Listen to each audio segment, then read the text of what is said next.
you didn't mention Cole Aldrich, so I'll assume you can't talk about that. But the philosophy going into the draft, is it clear that you guys were looking for size and some big men in the middle? Well, I think, heading into the draft, for us, we were looking just to improve, obviously, but I think we're also looking for some physicality, and also some pieces that could potentially continue to develop, as is the case with Tibor, excuse me, Latavius, and potentially Ryan. Moving forward, with both Tibor and Latavius likely, playing outside Oklahoma City. We made 5 trades tonight. We talk about the atmosphere of doing so many moves in one night. It's not the objective is not to make trades. Each one we make, there's a purpose behind it. We're not going to be right all the time, but we're also not just doing things to do them. Atmospherically, again, I give a lot of credit to our staff for being prepared and focused on not just tonight, but also showing, a forward-thinking approach to, how we're trying to build our team moving forward. It's been the same approach that we've had, for a few years now, and it remains consistent of trying to look for ways to add value to our organization and build a team that we think is capable of consistent success.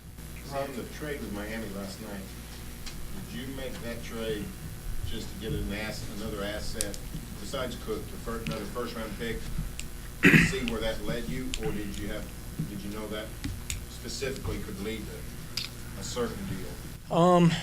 Well, there are several reasons. In that particular case, we felt like if we were going to have opportunities to have flexibility within the draft, having 18 versus 32 would benefit us more, and in this case, it made sense for both parties.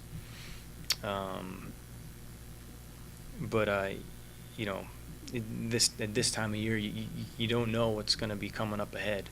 You do your best to prepare yourself, and in this case, we felt like having an additional asset like this would increase our opportunities of potentially moving up or having other flexibility. In this case, 32 is, we were able to turn 32 into a future first, and although right now it may not make headlines, hopefully down the line it's something that we can add to the equation and help us win some ball games.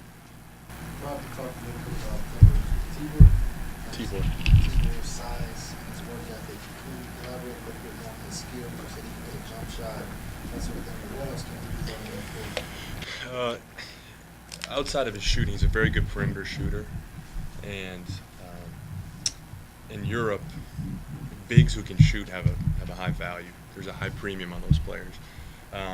He can pick and pop. He can play inside and out. He just has a good feel instinctually, offensively, for how to play. The defensive end, he's got some real tools. He rebounds the ball pretty well for a young player.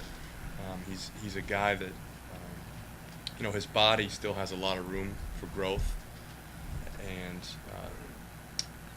despite the fact that he might be not as physically strong as what he will be someday, he's still not afraid to fight for loose rebounds and pursue balls at the rim. So outside of his shooting, his rebounding is a real asset that I think he can build upon. And he'll protect the rim a little bit just because he's length. He's got really good length, and he knows how to use his length to his advantage. It's safe to say he's more advanced offensively than he is defensively. I think it's fair to say that.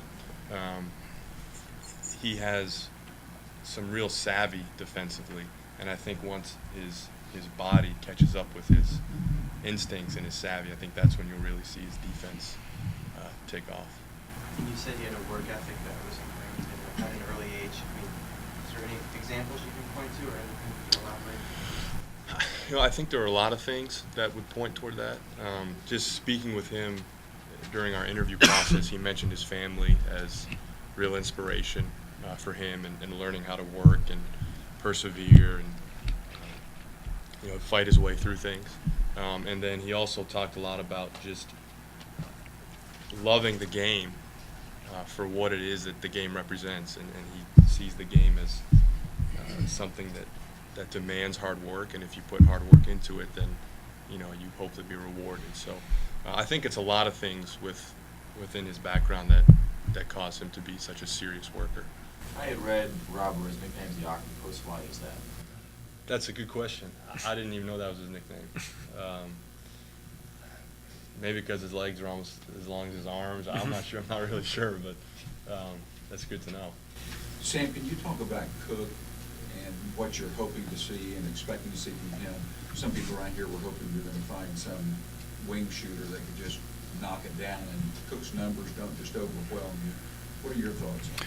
Well, a young guy that, we see as a guy that could potentially make shots for us. And he comes from a program in Miami that's certainly doesn't shy away from work.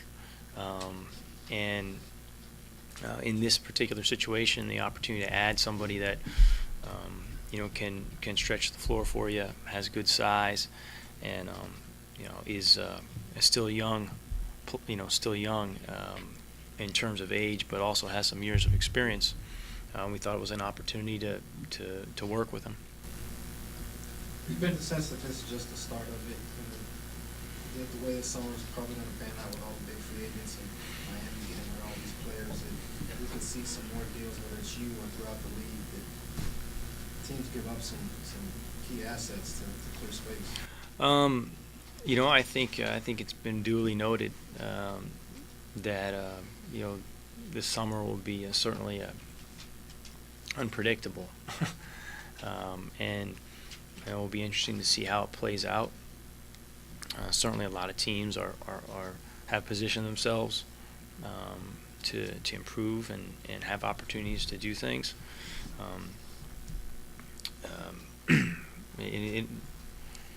I'm sure it will be something that will happen quickly, but at the same time, will be very. I don't know the right word. It'll happen quickly, but at the same time, people have been planning for this for a very long time. So it should be an exciting summer in the NBA. Time for a couple more Sam, questions. you got not counting Cook, but not counting any draft picks or anything. You got 13 guys under contract. Is that right? Yeah. Well, today. How many do you want under contract? Do you want to get to 14? You want to go to 15? What do you want to do? We want to have the best players for our team.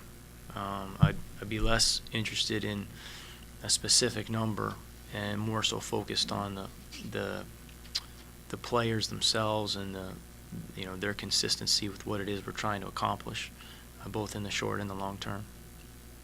What sort of factor is it for you, Sam, at this point in this team's development, looking at the landscape of the West and maybe some of the teams you guys deal with when the stakes are higher? Does that influence wanting to add size? You talked about that in physicality. I mean, in some respects it does, because I think the league always tells you a little bit about your team.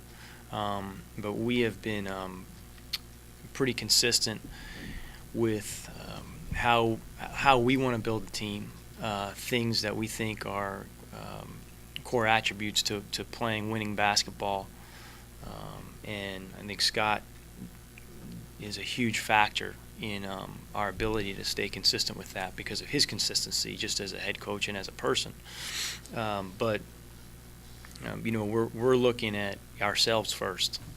We're looking at how this basketball team can get better, meet its objectives, and as I've said consistently, it's about coming in each day and getting the job done and trying to move the needle a little bit In this case, we felt like, being able to add some physicality in the draft and some other areas would help us.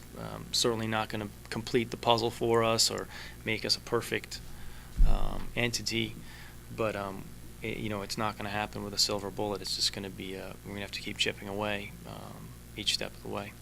Last question. Overall tonight, did things develop the way you had thought they would, or that you had hoped they would? Because I imagine you go into it with a lot of flexibility. Yeah, we're pretty happy with how things have turned out for us at the moment. I think that each draft is different. It's you walk in and you try to do the best that you can with the picks that you have and the different things that are at your disposal. But we also understand that this is the beginning of an off season, and there's this is another step in the process for us.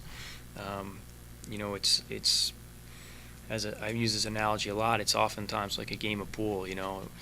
I'm not a particularly skilled pool player, so I'm really just focused on knocking that ball into the corner pocket, not really worrying about where the ball lays after that. We're trying to think, process oriented and in steps, so that we leave ourselves in positions to continue to build and enhance the team and do it in a way that will allow it to be sustainable.